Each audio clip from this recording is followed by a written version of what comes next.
തദ്ദേശ സ്വയംഭരണ സ്ഥാപനങ്ങളുടെ വാർഡ് വിഭജനത്തിൽ സർക്കാർ നിലപാടിന് ഹൈക്കോടതി ഡിവിഷൻ ബെഞ്ചിന്റെ അംഗീകാരം. വാർഡ് വിഭജന നടപടികളുമായി സർക്കാരിന് മുന്നോട്ട് പോകാം. വാർഡ് വിഭജനം തടഞ്ഞ സിംഗിൾ ബെഞ്ച് ഉത്തരവ് ഡിവിഷൻ ബെഞ്ച് റദ്ദാക്കി. സംസ്ഥാന സർക്കാരിന്റെ അപ്പീലിലാണ് ഡിവിഷൻ ബെഞ്ചിന്റെ വിധി. തദ്ദേശ തെരഞ്ഞെടുപ്പിന് മുന്നോടിയായി നടത്തിയ വാർഡ് വിഭജനം മുമ്പ് സിംഗിൾ ബെഞ്ച് റദ്ദാക്കിയിരുന്നു. 8 നഗരസഭകളിലെയും ഒരു ഗ്രാമപഞ്ചായത്തിലെയും വാർഡ് വിഭജന നടപടിയിലായിരുന്നു സിംഗിൾ ബെഞ്ചിന്റെ ഇടപെടൽ. UDF നേതാക്കളുടെ ഹർജിയിലായിരുന്നു നടപടി. സിംഗിൾ ബെഞ്ച് ഉത്തരവ് ചോദ്യം ചെയ്ത് സർക്കാർ ഡിവിഷൻ ബെഞ്ചിനെ സമീപിച്ചു. സിംഗിൾ ബെഞ്ച് ഉത്തരവ് റദ്ദാക്കിയ ഡിവിഷൻ ബെഞ്ച് തദ്ദേശ വാർഡ് വിഭജനവുമായി സർക്കാരിന് മുന്നോട്ട് പോകാമെന്ന് വ്യക്തമാക്കുകയായിരുന്നു.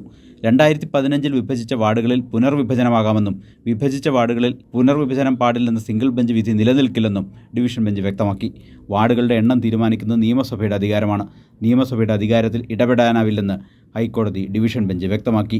8 നഗരസഭകളിലെയും ഒരു ഗ്രാമപഞ്ചായത്തിലെയും വാർഡ് പുനർവിഭജനം ഡിവിഷൻ ബെഞ്ച് ശരിവെച്ചു. സർക്കാരിന് നടപടികളുമായി മുന്നോട്ട് പോകാം. കൊടുവള്ളി, ഫറോക്ക്, മുക്കം, പാനൂർ, പയ്യോളി, പട്ടാമ്പി, ശ്രീകണ്ഠാപുരം, മട്ടന്നൂർ നഗരസഭകളിലെയും പടന്ന പഞ്ചായത്തിലെയും വാർഡ് വിഭജനമാണ് കോടതിയിലെത്തിയത്. രാഷ്ട്രീയ ലാഭം ലക്ഷ്യമിട്ടാണ് വാർഡ് വിഭജനം എന്നായിരുന്നു പ്രതിപക്ഷ വിമർശനം. സർക്കാർ നടപടി ഹൈക്കോടതി ശരിവെച്ചത് സർക്കാരിന് രാഷ്ട്രീയ നേട്ടം കൂടിയായി. കൈരളി ന്യൂസ്, കൊച്ചി.